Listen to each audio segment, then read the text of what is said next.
نن دا دور چې دی چونکه د الحاد دور شروع شوی دی په یونیورسټو کې په کالجونو کې زموږ نوجوانان د ځانه نه خبرېږي ځکه دا یاد ساتي نن د کفر او د دې الحاد او د زندقت د دې اٹیک چې دی دا په دوه قسمه ادارو باندې ډیر زیات دی یو زمونږ چې کوم د هیلث محکمې دي او دویم چې کوم زمونږ د ایجوکیشن محکمې دي ته دغه خلکو ته بیا د پردې خبرې کوه دا پې ناشنا لګي د حجاب خبرې ورته کوه دا پې ناشنا لګي ته د پیغمبر د حدیثو خبرې کوه ما یو ځای کې حدیث بیان کو مې ګوره یو زنانه ده هغې پیشو را ټینګه کړې وه زیاتې ورسره کو پیغمبر علیه السلام وایي دا زنانه جهنم ته لاړه یو سړی دی هغه یو سپی دی هغه تندې اغوستی دی یو سړي موزه ویسته کوهي ته ورکوشه په دغه سپي باندې اوبه وڅښلې هغه سړی جنت ته لاړو صحیح بخاري کې حدیث دی یو تن بل دوی دا خو آسان کار دی مړاله سپي ته اوبه ورکوه جنت ته ځه او پیشو سره زیاتې کوه دا نبی علیہ الصلوۃ والسلام مونږ ته د پوره انسانیت حقوق راوښودل چې زمونږ دین اسلام مونږ ته دا وایي ګوره د سپي خدمت دې وکړو د سپي په دې دونه لوی مقام دی نو ستا په کور کې ستا مور پلار دی د ښځې دپاره په کور کې هغې سره خاوند دی دا ګاونډیان دي تا سره د پټي ګاونډیان دي نو دې سره به څه کې دا ملحدین قسمه ټایف داسې احادیث مبارکې خلق په شک کې واچوي هلکه دا خو ډېر دا خو څه گپ شپ غونته دی تا د پیشو سره زیاتې وکړه جهنم ته ورباندې انسان ځي نو چې ستا نه مور په اور کې ولاړه ده او خواښې د نه په اور کې ولاړه ده انګور د نه په اور کې ولاړه ده دې سره به څه کوې بیا دا پیغمبر علیه السلام موږ ته پوره تعلیم راکو د قیامت د ورځې پورې ښه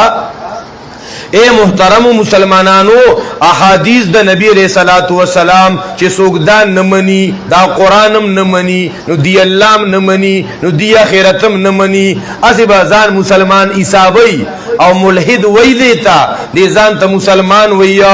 په دې وجه د ملحدینو کفر د عام کافرانو نه خطرناک کفر دی چې کم ملحد دی که نه د کفر خطرناک دی دا قادیانان دا روافض دا یاد ساته محترمو د دې کفر دا خطرناک کفر دی عام کافرانو سره کته په پینډه کینی کیناسته شي وسره خو ملحدینو سره په پینډه نشي کیناسته هغه ځان مسلمان ګڼي اوس تا په غب غب کې زه ته ورسیدیا بسکه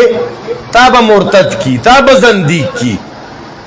ونن زمون د خلکو پړه کې خود دین څخه غم فکر شته دی نه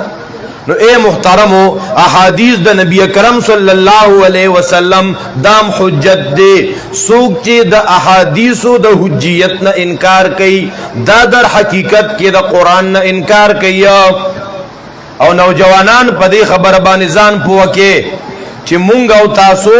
د احادیثو مبارکو نه بغیر په قران نشو پوي دي د قران کریم ډیر آیتونه دي لکه الله تبارک وتعالى فرمائی السارق والسارقة فاقطعوا ایدیهما دغلاگر سړیو دغلاگر خزینه لاس کټ کې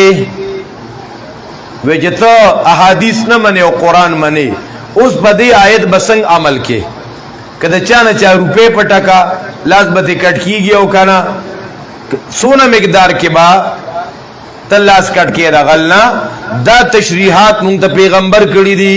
دا رنگی قرآن کریم کې الله فرمای الزانیۃ والزانی زناکار خزتا زناکار سړی ته سزا ورکې دا رنگی هر یو سل کوڑی وخه نو دا سزا د چا د پاره دا د شادی شده د پاره که د غیر شادی شده د پاره دا وضاحت راته لګو که د قرآن نا قرآن کریم کې الله فرمای وَإِذْ أَسَرَّ النَّبِيُّ إِلَى بَعْضِ أَزْوَاجِهِ حَدِيثًا کله چې پیغمبر بعضی بیبیانو ته پټه خبره وکا دا بعضی بیبی څوک وا دا بعضی پټه خبره کموا قرآن کې خو نشته قرآن کریم کی راضی عبس و تولا ان جاءه الاعمى دس کی سوا دارنگی قرآن کریم کی گن آیتون دی چه داغی تشریح بغیر دا حدیثو نا ممکن نا دا محترمو نو پدی وجه ما یو حدیث پاک لسته ہوا هغه حدیث پاک دا عقبہ بن عامر رضی اللہ عنہ نے روایت دے او ما ویل یا رسول اللہ من نجات دلته یو بل خبره توجه محترمو